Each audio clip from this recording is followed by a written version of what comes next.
چلیے اگر آپ آ ہی گئے ہیں تو ایک ڈسپلن کا مظاہرہ تو کریں نا, ایک قطار میں کھڑے ہو جائیں تاکہ ہم جو بھی پریزیڈنٹ صاحب ہیں یا پرائم منسٹر صاحب ہیں ان کے علاوہ سب آپ کو انٹروڈیوس طریقے سے کروائیں. مطلب اس طرح ہوتا ہے کہ ہلہ بول دیتے ہیں ہم ایک اپنے مہمان کے اوپر, لٹرلی یہ کوئی طریقہ ہے؟ مطلب یہ کوئی اس طرح وزٹ ہینڈل ہوتے ہیں؟ میں ایسی چیزیں دیکھ کے پریشان ہو جاتا ہوں کہ کیا ہمارے جو مہمان ہیں وہ بھی کیا کہتے ہوں گے کہ کس طرح یہ ہمیں ہینڈل کر رہے ہیں. دنیا میں کہیں ایسا نہیں ہوتا. خدا را کوئی ڈسپلن پیدا کریں. وہ ہر ایک کو بس شوق ہے کہ وہ پہلے جا کے ہاتھ ملائے. سمجھ نہیں آتی کہ ایسا کیوں ہوتا ہے. ایک پروٹوکول ہے, اس سے چیزیں فلو کرتی ہیں اور اس طرح ہی رہنے دیجیے. لیکن مجھے اس سے بڑی کوفت ہوتی ہے ریئلی, اور میں بڑا پریشان بھی ہوتا ہوں کہ آپ میچور ہو جانا چاہیے. We should come of age as a nation. اس قسم کی چیزیں اچھی نہیں لگتی کہ ہر کوئی ایئرپورٹ پہ پہنچ جائے. مطلب اسٹیٹ کی اپنی بھی ایک ریسپیکٹ ہوتی ہے نا, اس کو بھی ملحوظ خاطر رکھنا چاہیے. تو یہ بنیادی ناراضگی تھی, اور کوئی ناراضگی میری نہیں ہے, بٹ یہی ہے کہ ہم امید کرتے ہیں کہ چیزیں بہتر ہوں. جب دیکھیں نا دنیا بھی آپ کو دیکھتی ہے, ساری جو ہے تصاویر, یہ ویڈیوز, یہ ساری دنیا بھر میں چلتی ہیں, تو لوگ بھی کہتے ہوں گے یہ کیا لوگ ہیں.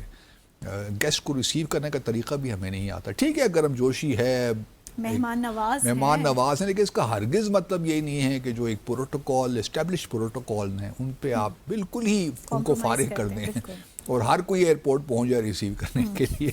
تھوڑا سا تو خیال رکھیں. اچھا, اس کے علاوہ جو بات ہے نا وہ تھوڑی سی میں چاہتا ہوں کہ اس پہ بھی ہم بات کریں. ایران کا چونکہ معاملہ ہے, ہوپ فلی منگل کے دن, آنے والی منگل کے دن دوحہ میں دوبارہ مذاکرات شروع ہوں گے ٹیکنیکل لیول پہ. اور ابھی چونکہ 60 دن ہمارے پاس ہیں, اور اب 60 دنوں میں کافی اتار چڑھاؤ چیزوں میں آنا ہے. کبھی ہارموز بند ہو رہا ہے, کبھی کھل رہا ہے, کچھ سمجھ نہیں آ رہی, کبھی ٹول لگ رہا ہے, کبھی نہیں لگ رہا. لیبنان کے حالات ہمارے سامنے ہیں, وہ بھی ایک بڑا امپورٹنٹ ایشو ہے ایران کے لیے. اچھا, ان ساری کنٹروورسیز میں ایک اور اہم ڈیولپمنٹ ہوئی, اور وہ ہوئی مارکو روبیو کا دورہ خلیجی ممالک کا. اب یہ بھی بڑی دلچسپ بات ہے کہ انہوں نے کن کن ممالک کا دورہ کیا. ان ممالک میں UAE ہے, بحرین ہے اور کویت ہے. سمجھ میں آتا ہے کہ ایسا کیوں ہے, کیونکہ باقی جو ممالک ہیں نا, سعودی عرب, قطر اور عمان, وہ ذرا اس وقت بڑے محتاط انداز سے چل رہے ہیں.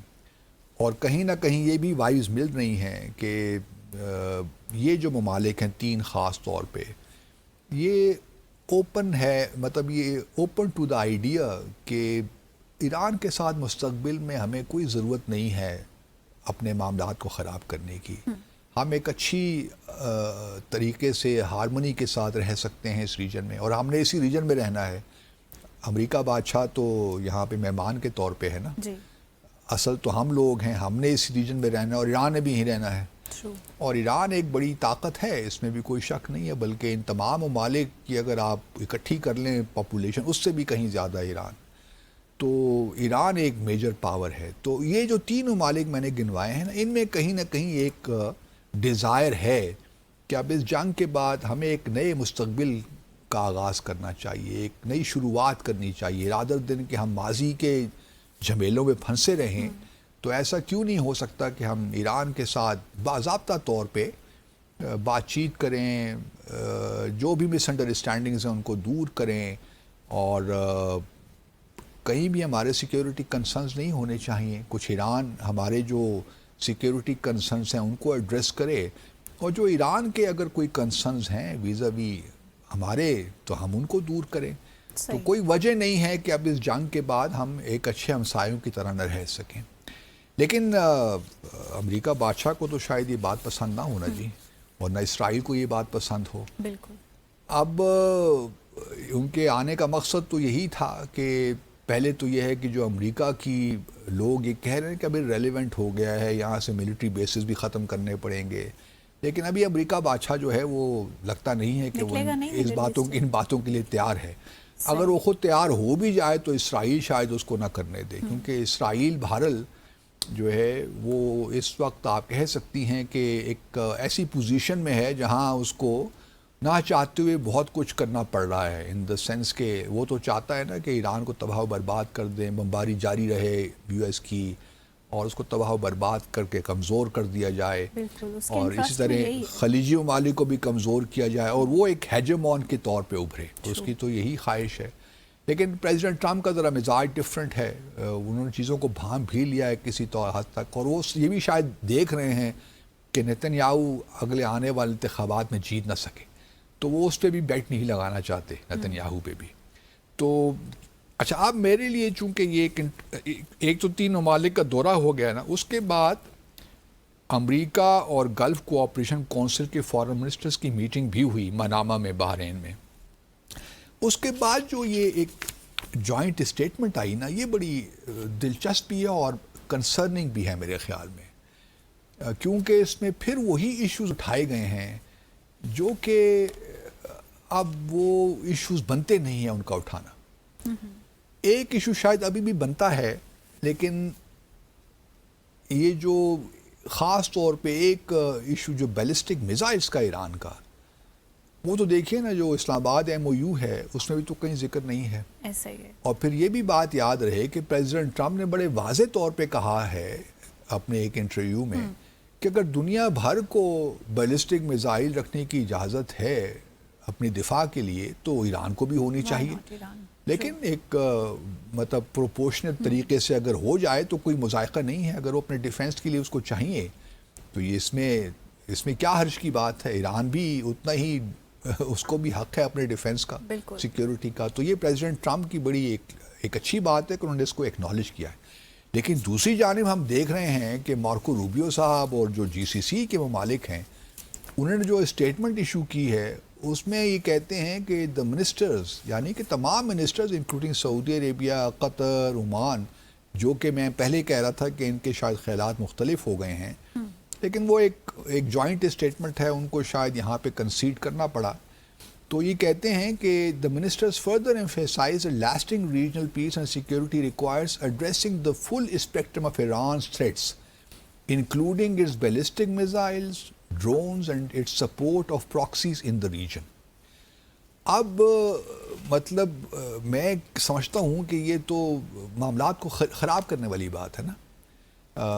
اگر آپ اس وقت بیلسٹک میزائلز کے ایشوز اٹھائیں گے، ڈرونز کے ایشوز اٹھائیں گے، کہ فار دیٹ میٹر پراکسیز کے بھی ایشوز اٹھائیں گے جو کہ اس وقت زیر بحث نہیں ہیں، وہ ممکن ہے کہ بحث میں آئیں جب سعودی عرب اور ایران ڈائریکٹ بات کریں گے، یا سعودی عرب یا خلیجی ممالک ڈائریکٹ بات کریں گے، تو وہ ایشوز آئیں گے، کیونکہ خلیجی ممالک کی ایک کنسرنز یقیناً ہیں، اور ایران کو کہیں نہ کہیں ایکوموڈیٹ کرنا پڑے گا، خاص طور پہ سعودی عرب کو اور قطر کو اور عمان کو ہی فار دیٹ میٹر۔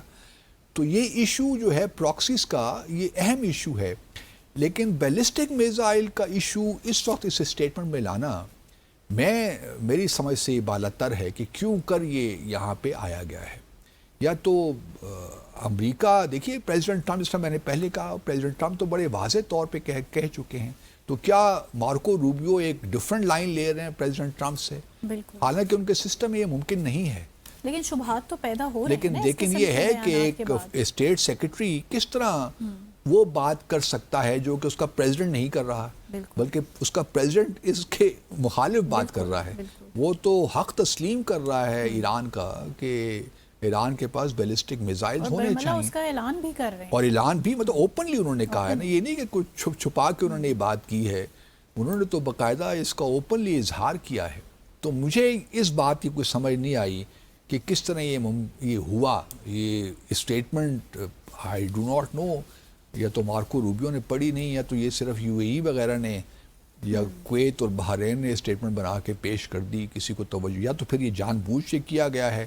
اس میں کچھ اسرائیل کی شرارت بھی ہے کہ وہ اس سارے پروسیس کو دوبارہ انریول کرنا چاہتا ہے کسی طور، لیکن یہ میرے لیے ایک عجیب سی چیز تھی۔ اس کے بعد اس میں ہارموز کا ذکر بھی ہے۔ ہارموز کا ذکر اس کانٹیکس میں ہے کہ ہم ٹول وغیرہ کوئی نہیں لیں گے۔ اچھا، اس سے پہلے کہ میں ہارموز کی بات آؤں، دیکھیے بیلسٹک میزائل کی تو بات کرتے ہیں، ایران نے آج ہی ایک کہا ہے کہ جی کیوں خلیجی ممالک ہمیں ایران کو تھریٹ سمجھتے ہیں۔ ہم تو دیکھیں یہاں تک بھی تیار ہیں اور اس پروپوزل کو بڑا ہم وگرسلی سپورٹ کرتے ہیں کہ پورے مڈل ایسٹ کو نیوکلیر ویپنز فری زون بنا دیا جائے.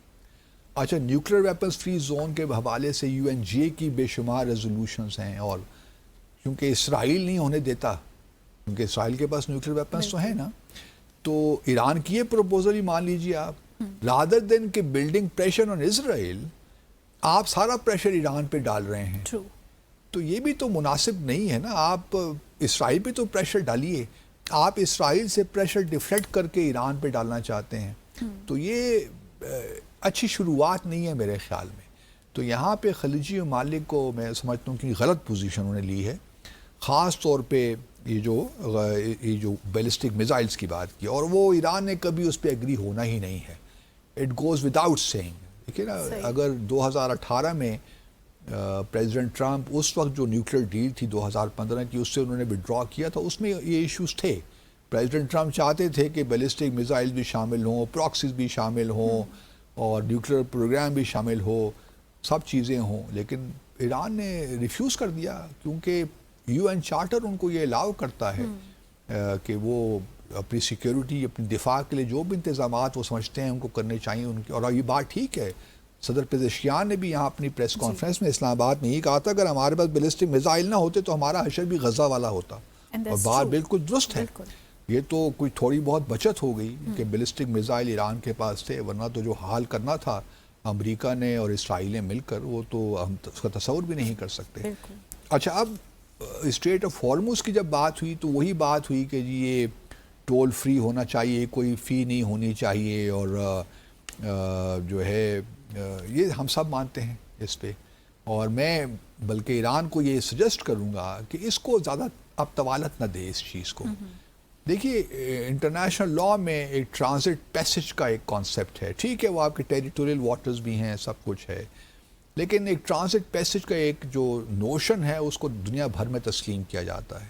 تو میرے اپنے خیال میں چلیے 60 دنوں میں جو ہیں, اب تو 60 دنوں سے کم رہ گئے ہیں, اس کے لیے آپ اپنی پوزیشن, بارگیننگ پوزیشن کو اسٹرینتھن کیجئے, ہارموز کا فی وغیرہ اور ٹول وغیرہ مینشن کر کے, لیکن اس کو بہت زیادہ آپ اسٹریچ نہ کیجئے, کیونکہ وہ آپ کے اپنے حق میں بھی نہیں ہے. آپ دنیا کو کیوں, ابھی آپ دنیا آپ کے ساتھ کھڑی ہے کسی نہ کسی حد تک, تو پبلک اوپینین آپ کی فیور بنی ہوئی ہے, اور پاکستان بھی آپ کے ساتھ کھڑا ہے, لیکن پاکستان ہی میرے خیال میں کسی طور بھی تسلیم نہیں کرے گا کہ یہاں پہ فیس لگائی جائیں اور چارج کیا جائے, ٹول لگائے جائیں. وہ اس قسم کی بات میں سمجھتا ہوں کہ یہ رسکی ہے ان کے لیے, اور کسی طور counterproductive at the end of the day. اب یہ جو ہے جی, ایک تو یہ ہو گیا. اس کے بعد جو ہے لیبنان کا بھی ذکر ہے اس اسٹیٹمنٹ میں, اور اس میں اچھی بات یہ ہوئی ہے کہ اس میں لبنان کی جو ہے ساورنٹی, ٹیریٹوریل انٹیگریٹی کی بات بھی کی ہے. اور اب دیکھنا یہ ہے کہ حزب اللہ کو وہ ڈسارم کر سکتے ہیں کہ نہیں کر سکتے, کیونکہ اس اسٹیٹمنٹ میں تو کہا گیا ہے کہ جن کو کرنا چاہیے, گو کہ حزب اللہ کا نام تو اس میں نہیں لیا گیا, لیکن یہ ہے کہ لیبنان کی آرم فورسز کو یہ سارے کام کرنے چاہیے. اب یہ کام ہو سکتے ہیں نہیں ہو سکتے یہ الگ بات ہے. اچھا, یہاں پہ انٹرسٹنگلی مجھے اس بات پہ خوشی ہوئی ہے اس اسٹیٹمنٹ میں, کم از کم جہاں بورڈ آف پیس جو ہے فرغزہ بنا تھا اس کا ذکر ہوا ہے, وہاں پہ کم از کم فلسطین کا جو حق خود ارادیت ہے اس کا بھی ذکر یہاں پہ ہے. تو چلیے کچھ نہ کچھ تو ہم کنسولیشن آپ کہہ سکتے ہیں لے سکتے ہیں کہ پوری طور پہ انہوں نے اس کو جو ہے, کیونکہ ماضی میں ہم نے دیکھا اسٹیٹمنٹس آئی, لیکن فلسطین کا کہیں ذکر نہیں ہے. بالکل, غزہ کا ذکر کرنے کے بعد فلسطین کو بھول جاتے ہیں, تو یہاں پہ فلسطین کا ذکر ہے. تو لیٹس ہوپ کہ یہ چیز جو ہے آگے بڑھے گی, اور انفارچونیٹلی یہاں پہ جو سیٹلمنٹس کی جو بات ہے, جو جوئی سیٹلمنٹس ہیں ویسٹ بینک میں, ان کا کہیں ذکر نہیں ہے, حالانکہ وہ بھی ہونا چاہیے تھا, اور جی سی سی کنٹری, لیکن پھر وہ امریکہ کے لیے مشکل ہو جاتا نا وہ شاید. لیکن امریکہ کو بھی آپ میرے خیال میں سوٹ یہی کرتا ہے کہ جو یو این جی اے کی ریزولوشنز ہیں یا یو این سیکیورٹی کونسل کی ریزولوشنز, ان کے تحت ہی اپنی پالیسیز کو مرتب کرے. آپ کو نہیں لگتا کہ امریکہ بھی کچھ کنفیوژن کا شکار ہے؟ کوئی ہے جو دیکھیں نا بیلسٹک میزائل کا لگتا ہے جو پریزیڈنٹ ٹرمپ کچھ کہہ رہے ہیں, مارکو روبیو کچھ کہہ رہے ہیں, تو کنفیوژن تو ہے. صحیح. اسی کے ساتھ ہی یہاں لیں گے مختصر سا وقفہ، واپس آئیں گے اور ڈسکس کریں گے دیگر اہم ایشوز. ہمارے ساتھ رہیں.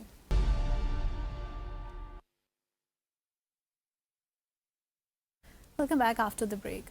جی باسط صاحب، کافی ساری رپورٹس نظروں سے گزر رہی ہیں. آج کل یہ کافی بحث چھڑ چکی ہے کہ پاکستان اور بھارت کے مذاکرات مستقبل قریب میں جلد ہی شروع ہونے والے ہیں.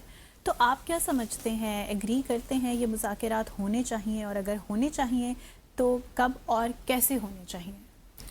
دیکھیے، مذاکرات سے تو کوئی باشعور شخص انکار نہیں کر سکتا، کیونکہ مذاکرات کے ذریعے ہی معاملات کو طے کیا جا سکتا ہے. اور ابھی ہم نے دیکھا ایران امریکہ کے درمیان جو جنگ ہوئی تو مذاکرات ہی ہوئے نا، اس سے ہی معاملات طے ہوتے ہیں، اور یہ مذاکرات ہی ہو رہے ہیں تو معاملات طے ہوں گے.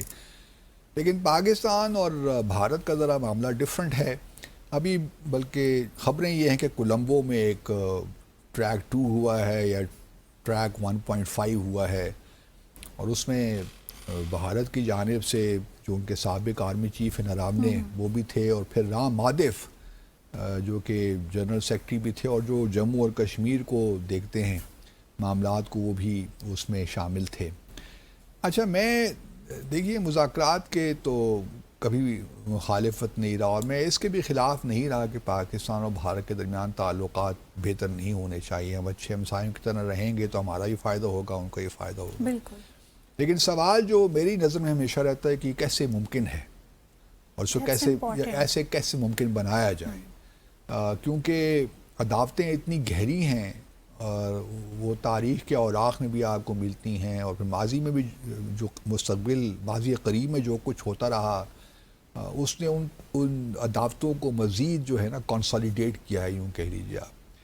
تو کنسالیڈیٹ شاید غلط لفظ میں استعمال کریا، لیکن کوئی مضبوط کیا، اور مضبوط سے مضبوط تر عداوتیں اور پکی سے پکی ہو گئی، کنجیل ہو گئی. تو اب سوال یہ ہے کہ کیا یہ مذاکرات بس ویسے ہی شروع ہو جائیں جس طرح ماضی میں ہوتے رہے؟ میرا جو نقطہ نظر ہے وہ یہ ہے کہ آپ مذاکرات شروع کرنا ہی چاہتے ہیں تو 2-3 چیزوں کا پہلے خیال رکھیے. پہلے مرحلے میں 3 چیزیں ہونی چاہیے میرے خیال. وہ کیا؟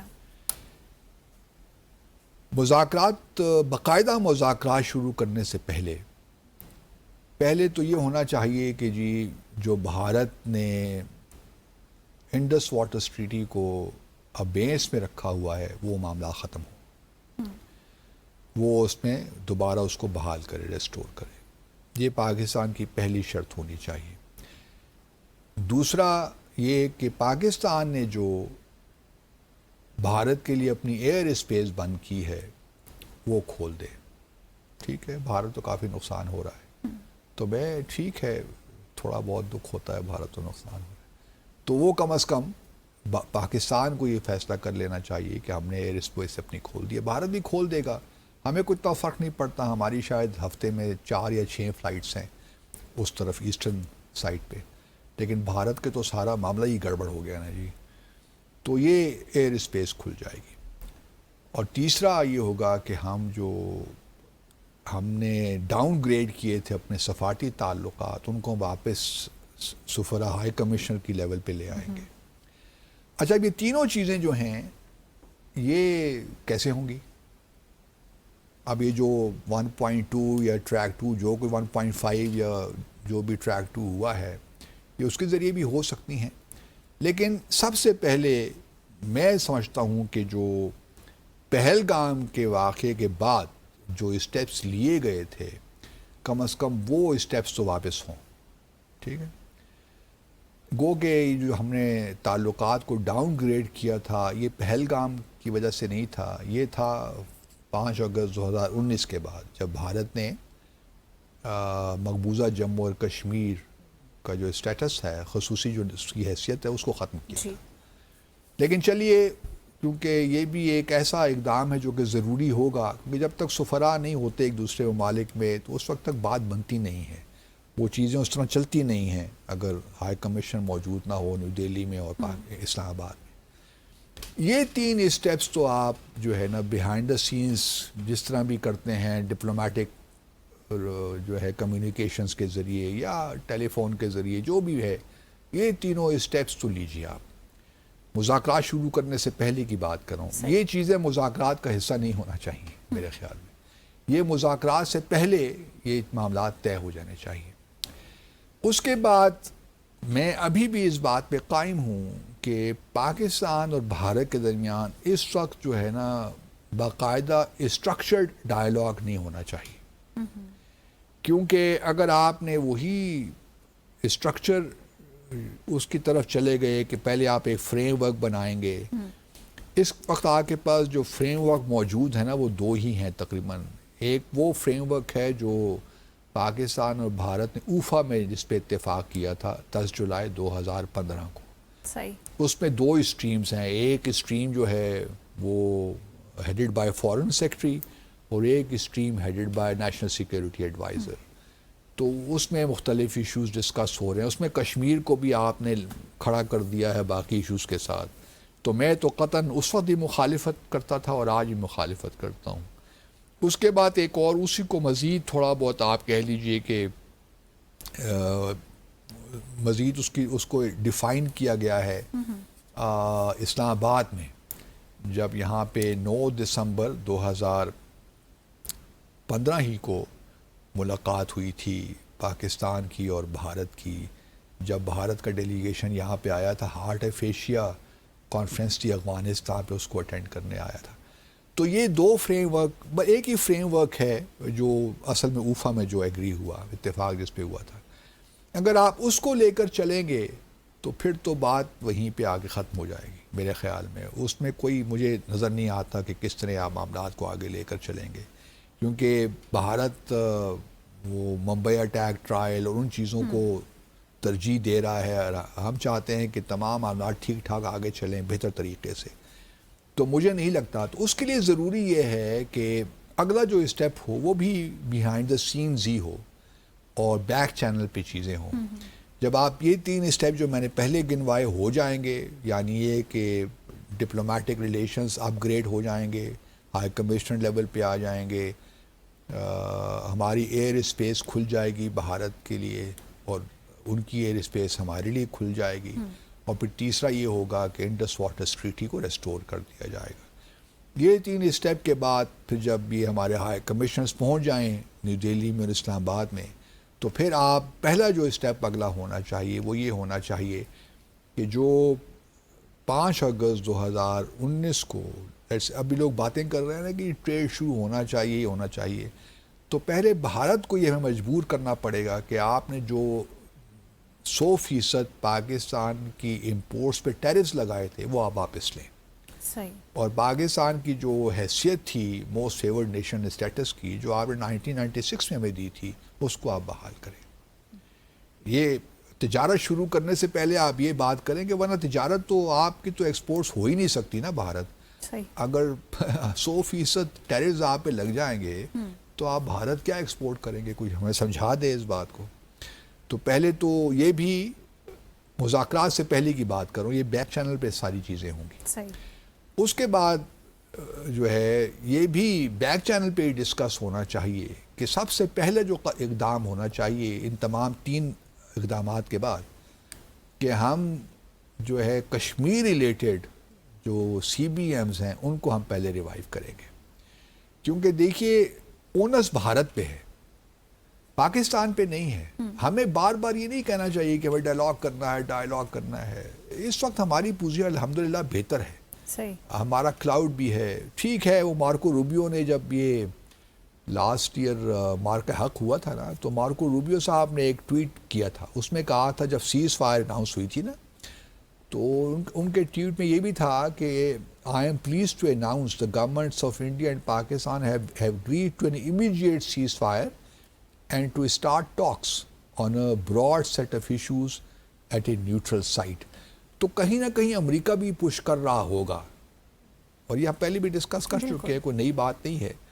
امریکہ بھی کہیں نہ کہیں, کیونکہ اوبلائش تو ہے نا امریکہ پاکستان کے کو لے کر کہ ہم نے اس کی بات مان لی, سیز فائر کر دیا, اور اس کے بعد پھر ہم نے ایران اور امریکہ میں جو ان کے مابین معاملات تھے اس میں بھی اپنا ایک بڑا پازیٹیو کردار ادا کیا. تو امریکہ بھی کہیں نہ کہیں بھارت پہ پریشر ڈال رہا ہوگا, کہیں پاکستان کو ہی پش کر رہا ہوگا کہ جی آپ بات کیجئے نیوٹرل اسٹیٹ کیا ہے، جنیوا پہ ہو سکتے ہیں یا پھر امریکہ میں ہو سکتے ہیں، وی ڈو ناٹ نو. لیکن اگر یہ مذاکرات شروع کرنے ہیں تو میرے اپنے خیال میں ابھی بھی بھارت میڈیشن پہ تو تیار نہیں ہوگا. صحیح. That goes without saying. وہ مطلب اس طرف نہیں آئے گا. لیکن یہ ضرور ہے کہ وہ پاکستان کے ساتھ ڈائریکٹ انگیج ہو جائے، اور اس کی شاید یہ سخت خواہش ہوگی کہ کہیں نہ کہیں ہم انگیج ہو جائیں. انگیج ہو کے پھر اگلے سال، کیونکہ اپوزیشن نے تو آڑے ہاتھوں لینا ہے کہ آپ اتنی بڑی بڑی باتیں کرتے تھے، تو امریکہ کے پریشر میں آپ نے پاکستان کے ساتھ انگیجمنٹ شروع کر دی. بلکہ یہ جو ٹریک 2 ہو رہا ہے اس سے بھی کافی بھارت میں کافی تنقید ہو رہی ہے حکومت پہ. تو اس کو اس طرح انٹرپریٹ کیا جائے گا کہ آپ نے امریکہ کے پریشر میں آ کے پاکستان کے ساتھ ری انگیجمنٹ شروع کر دی ہے یا بات چیت شروع کر دی ہے. لیکن جس طرح میں نے کہیں پچھلے دنوں کہا بھی تھا، جو آر ایس ایس کے وسابلے جو جنرل سیکرٹری ہیں انہوں نے کہا تھا نا پاکستان کے ساتھ ہونے چاہیے بات چیت، کانٹیکٹ ہونے چاہیے. تو میں نے کہا اس کے پیچھے بھی ایک سازش ہو سکتی ہے کہ کروائیں اگلے سال اور پھر کوئی فالس فلیگ اگلے سال ہو جائے اور پھر کہہ دیکھیے پاکستان تو مانتا ہی نہیں ہماری بات، ہم تو چاہتے ہیں. ہاں، تو پھر وہی بیک ٹو اسکوائر ون والی بات ہے. اس وجہ سے میں یہ چاہتا ہوں کہ rather than having a structured dialogue, Pakistan کو اس وقت انسسٹ کرنا چاہیے کہ جو 2004-2008 اس کے بعد بھی ایک بیک چینل پہ رہا، اسپیشل ریپریزنٹیٹیوز ہمارے ملتے رہے، مختلف جگہوں میں ملاقاتیں ہوتی رہیں، کشمیر پہ ڈسکشن ہوئی، دہشت گردی پہ ڈسکشن ہوئی، تو اسی قسم کا سلسلہ دوبارہ شروع کیا جائے. رادر دین کہ وہ ایک کیمرے کے سامنے، میڈیا کے سامنے آ کے بیٹھ جائیں فارن سیکرٹریز اور نیشنل سیکورٹی ایڈوائزرز اور وہی پرانی گھسی پٹی باتیں. اب وقت ہے کہ اس کو معاملات کو طے کیا جائے.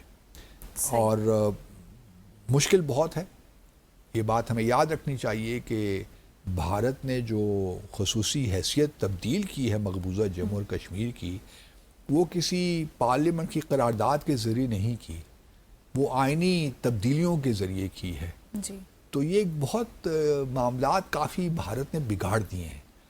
اب بگاڑے چونکہ اس نے ہیں تو اونس اسی پہ ہے کہ وہ اس کو اب سلجھائے بھی ان تمام معاملات کو. پاکستان اپنے طور پہ جو کچھ کر سکتا ہے ہم کریں گے. جہاں ہم سمجھتے ہیں کہ ہمیں یہ کرنا چاہیے، یہ نہیں کرنا چاہیے، وہ ہم سب کریں گے. لیکن کویسچن یہ ہے کہ کیا بھارت تیار ہے اپنی کشمیر کے معاملے کو حل کرنے کے لیے؟ مجھے تو کم از کم سچی بات ہے کوئی ڈیزائر نظر نہیں آتی. ایسا ہی ہے. اور اگر آپ صرف اس خاطر جو ہے کہ کچھ لابیز آپ کے ہاں ہیں جو چاہتی ہیں کہ بھارت کے ساتھ تجارت ہو جائے اور ان کے بلے بلے ہو جائے، کیونکہ عوام کو تو کوئی فائدہ نہیں ہوتا نا بھارت سے تجارت اگر ہو بھی جائے تو یہاں تو پھر یا ان کو سول سوسائٹی کو ہو جائے کہ یہاں پہ لوگ جاتے رہیں، وہاں سے شاپنگ کریں، وہاں سے لوگ یہاں پہ آگے شاپنگ کریں. اگر اسی حد تک رہنا ہے تو پھر بہتر ہے کہ نہ ہی ہو یہ دوستی ہماری. بالکل صحیح. اصل معاملہ تو جموں اور کشمیر کا ہے. اگر آپ نے جموں اور کشمیر کے معاملے کو بیک برنر پہ ڈال دینا ہے ہمیشہ کے لیے اور باقی چیزوں پہ فوکس کرنا ہے تو پھر نہ ہی کریں تو بہتر ہے. میں یہ سمجھتا ہوں کہ جو اس وقت سجیشنز آ رہی ہیں سامنے وہ اسی طرف لے کر جائیں گی کہ آپ جموں اور کشمیر کے معاملے کو ہمیشہ کے لیے پیچھے چھوڑ دیں. میرے اپنی رائے میں مجھے نہیں معلوم، کیونکہ سیاسی قیادت سے مجھے کوئی اتنی اچھی امید نہیں ہے، کیونکہ انہی لوگوں نے پہلے اوفا میں جو کچھ کیا، جو پاکستان کی پوزیشن کو جس طرح کمپرومائز کیا، وہ مجھے معلوم ہے، میں اندر کے حالات جانتا ہوں. لیکن اس سے پہلے پریزیڈنٹ پرویز مشرف نے بھی کشمیر کے معاملات کو بہت تباہ کیا یہ 4 پوائنٹ فارمولہ پیش کر کے. اس لیے ضرورت اس امر کی ہے اس وقت کہ بڑے احتیاط کے ساتھ ہر قدم ہم لیں، کوئی جلد بازی نہ کریں. ہمیں کوئی قیامت نہیں آ رہی، ہمیں پہلے افغانستان کے مسئلے کو حل کریں، بھارت کا مسئلہ بھی انشاءاللہ حل ہو ہی جائے گا. صحیح. تو کوئی جلد بازی نہیں ہے، احتیاط کے ساتھ کام کریں اور کوئی ایسا قدم نہ اٹھائیں جس سے آپ کی کشمیر کا جو پالیسی ہے، جو کشمیر پہ اسٹانس ہے وہ مزید کمزور ہو، کیونکہ پہلے ہی بہت کمزور ہو چکا ہے. سچی بات ہے. تو میں تو یہی امید کرتا ہوں اور ساتھ ساتھ پھر وہی دہراتا ہوں کہ خصوصی نمائندہ برائے کشمیر اپوائنٹ کر دیجئے، یہ آپ کے انٹرسٹ میں ہے. بالکل بالکل. یہاں لیں گے مختصر سا وقفہ اور اس کے بعد واپس آئیں گے اور شامل کریں گے دیگر اہم موضوعات. ہمارے ساتھ رہیں.